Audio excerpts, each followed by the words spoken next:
iHeart, get ready. Fantasy football is here. Welcome to the Scout Fantasy Show. ScoutFantasy.com is home to the Fantasy Football World Championships and the best players in the world. Real money winners giving their secrets to help you win. Now exclusively on iHeart. This is the Scout Fantasy Show with your host, the one, the only, Dr. Roto. Roto.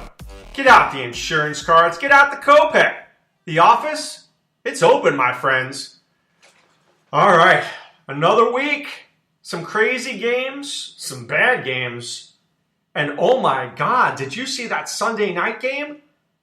I think I'd cut Catanzaro right now, and Hauschka's about 2 seconds behind him. The only thing that keeps Hauschka with a job is he's never been good in that stadium. But oh man, what a train wreck. But speaking of train wrecks, let's start out with the Giants against the Rams. Here's what I'm seeing in the box score. Paul Perkins, I'm seeing 4 carries. Rashad Jennings, 13. Perkins, 4. Rainey, 1. No Darkwa. Perkins is starting to play more. Problem is, Perkins can't block. But if I was in a dynasty league, any kind of keeper league, I keep my eyes peeled to Perkins. If anything happens to Rashad Jennings again, which it absolutely could, by the way, he could walk down the block and get injured. I think Perkins is going to be an effective player. Eli Manning is the most frustrating player in fantasy football. I've decided. See, Blake Bortles is hot garbage. Garbage. But he usually comes through in the end. Eli Manning can put up 196 yards and nothing against a Rams team who let Matthew Stafford throw all over. I mean, come on, Eli. So, I don't know. Note to self.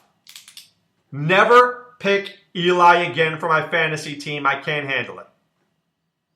All right. For Los Angeles, Tavon Austin, 10 receptions. Lance Kendricks, 7. Look, Lance Kendricks is not a great player, but every week he puts up 10 to 12 points. You need to 10, 12 points. Lance Kendricks is your kind of guy. So, Todd Gurley, 15 for 57, 6 receptions. I love that number.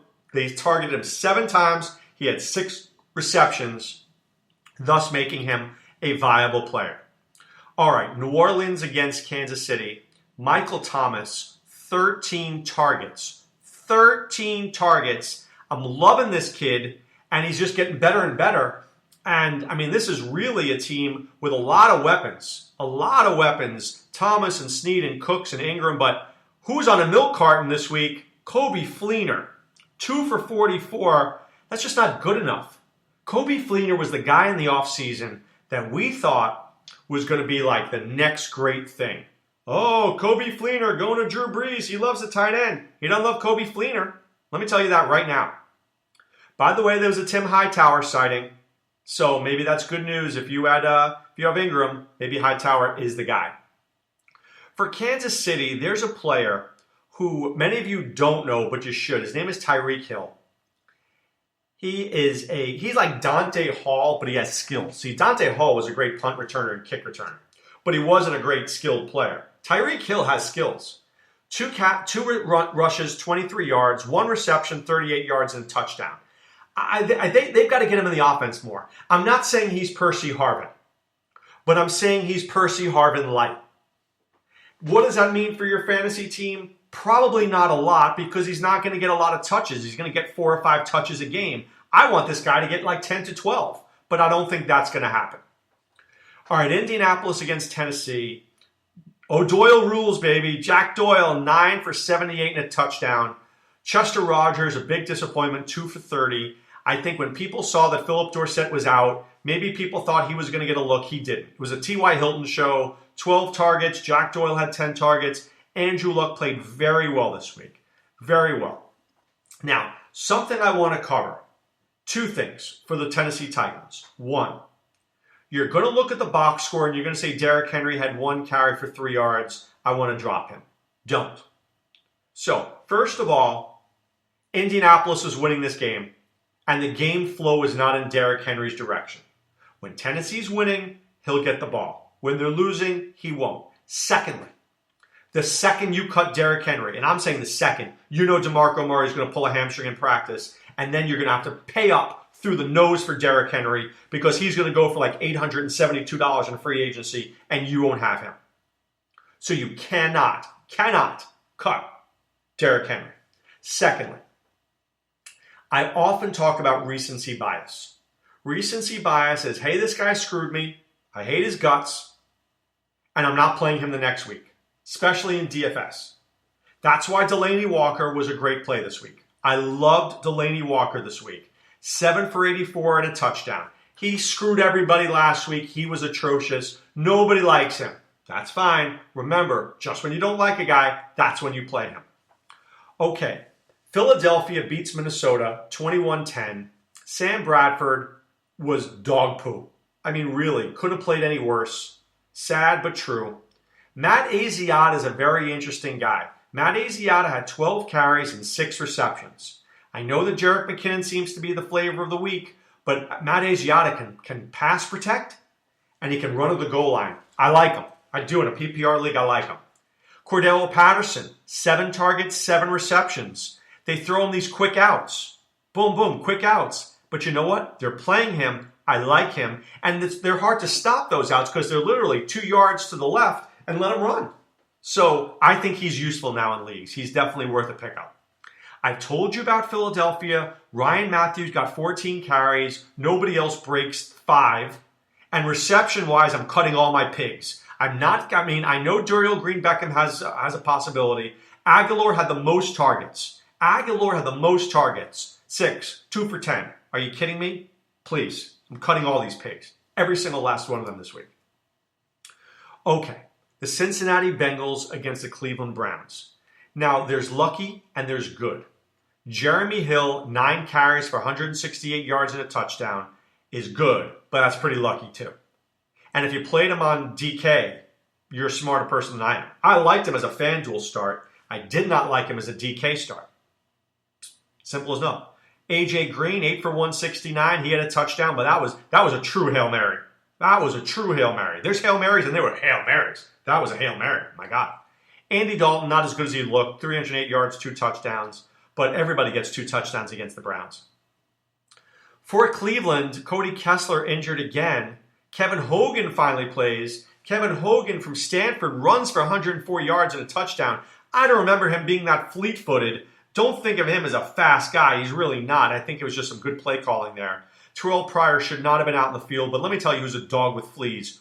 Duke. See, Duke is the name of a dog. And Duke Johnson's a dog right now in fantasy. 15 yards rushing, 18 yards receiving. You're killing me, Duke. You're killing me. All right. I feel badly for the Washington Redskins. They were right there. They had that game until the defense couldn't stop Detroit at the end of the game.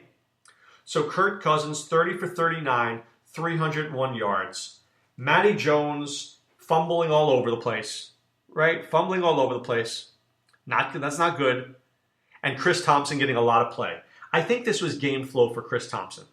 Remember, Detroit was winning this game, so that's why. And Detroit's very good against the run, which is why Chris Thompson was in there. That makes sense. Don't go crazy and picking up Chris Thompson for crazy amounts of money. He's not that good. Jamison Crowder is good. Vernon Davis. Could you imagine if Jordan Reed was there? He would have had 16 for 179. I mean, really, it would have been that bad. All right, for the Lions, Marvin Jones came out of the dark, 4 for 94.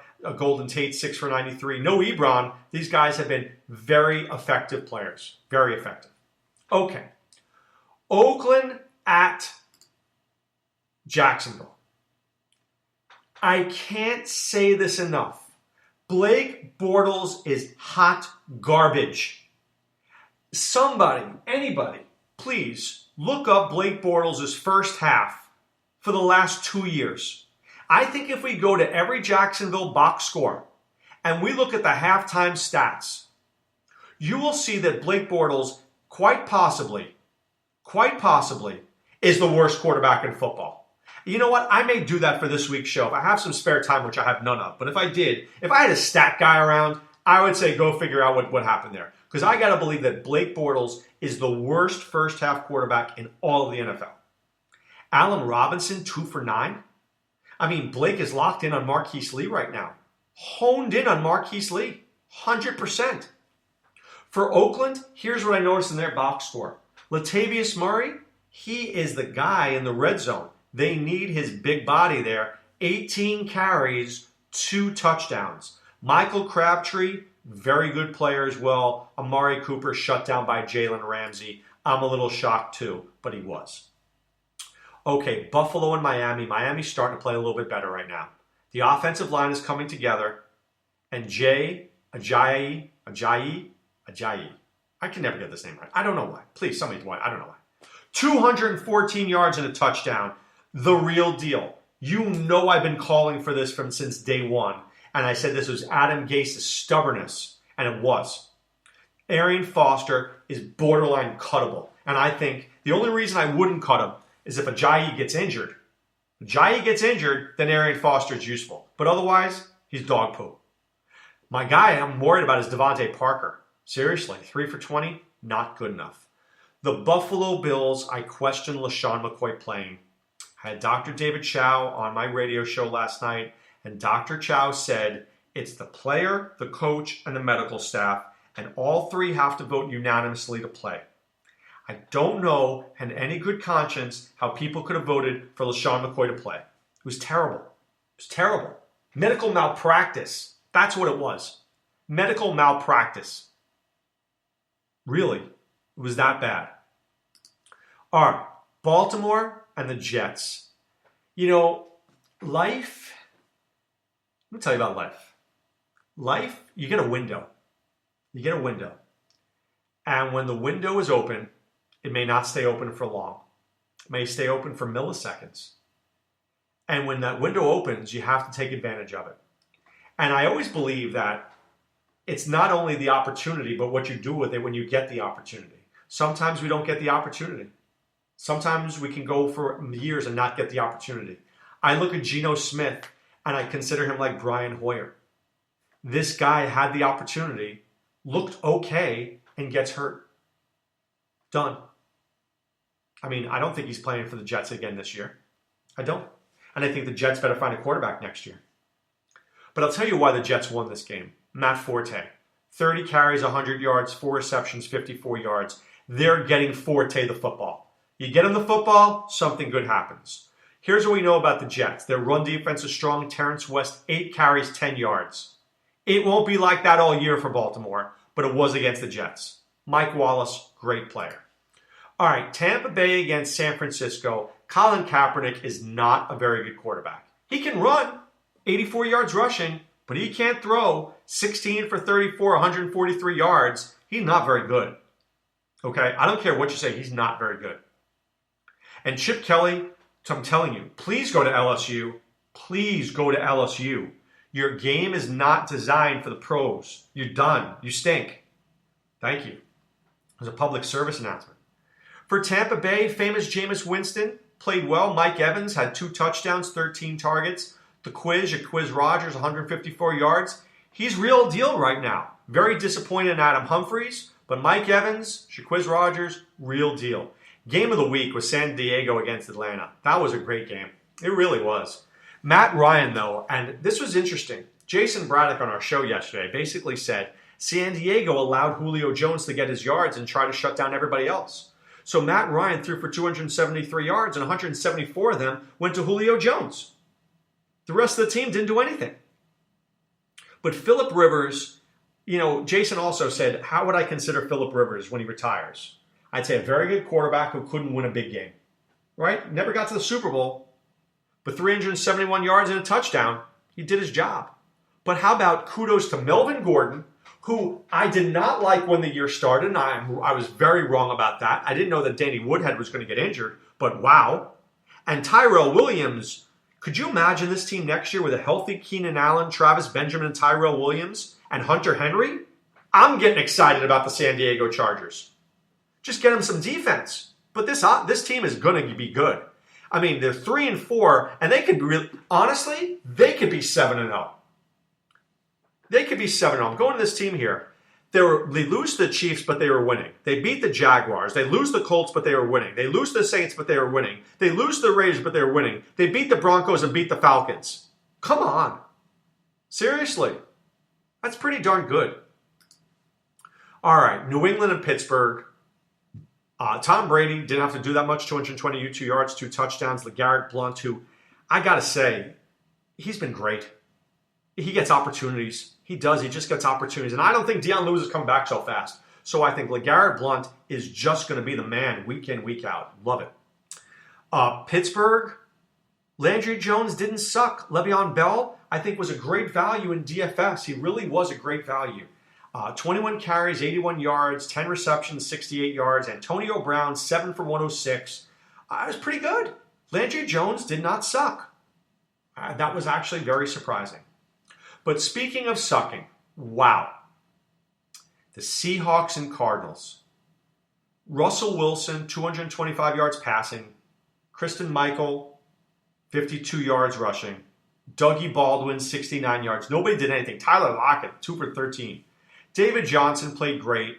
But Michael Floyd, how many bad drops can we watch? Please just get him off the field. The problem was John Brown's not healthy. Jerron Brown's not healthy. So we have to see Michael Floyd. But this guy's done. Done. Awful.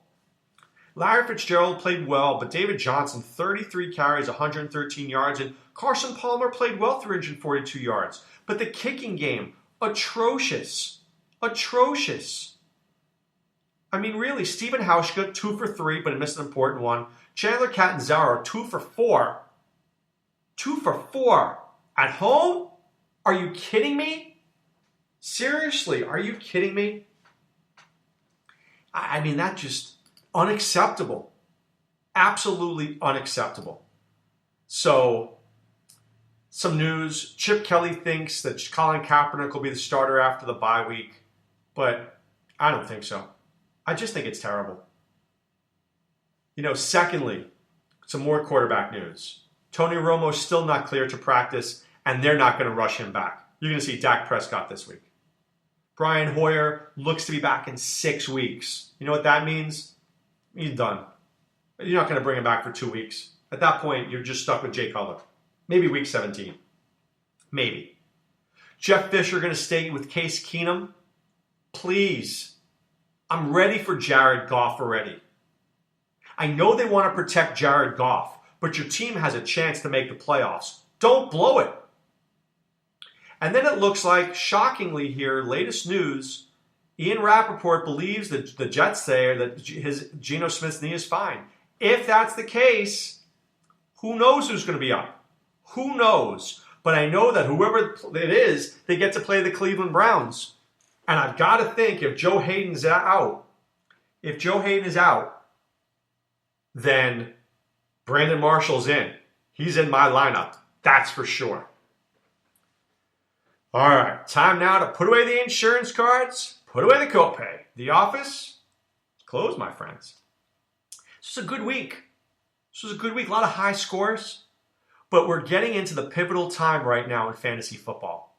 We're heading to week 8, and the bye weeks are going to start killing us over the next few weeks. So now more than ever, you've got to be checking out your team, and you've got to be checking out guys who can play and guys who aren't cutting it. Guys who have upside and guys who don't. Cordell Patterson, good. Nelson Aguilar, bad. Right? I want guys on good offenses who are going to play. This is a critical time that we have to get through right now. These next few weeks are tough. Stay with Scout Fantasy. Be a member of the Scout Army. Enter the promo code ROTO. That's ROTO. You pay for 1 month. We'll get you 2 more for free. This is pivotal, guys. Not just in DFS, but in seasonal. Your seasonal leagues are won and lost right now. Making the right pickups, getting the right guys in. Bye weeks are hitting everybody. Scores are going to be lower. So if we could put up 130, 140 over these next couple of weeks, you have a great chance of making your playoffs. And that's why I love the Fantasy Football World Championships and the online championships. It's about points and not wins. Wins you can get lucky, points you don't.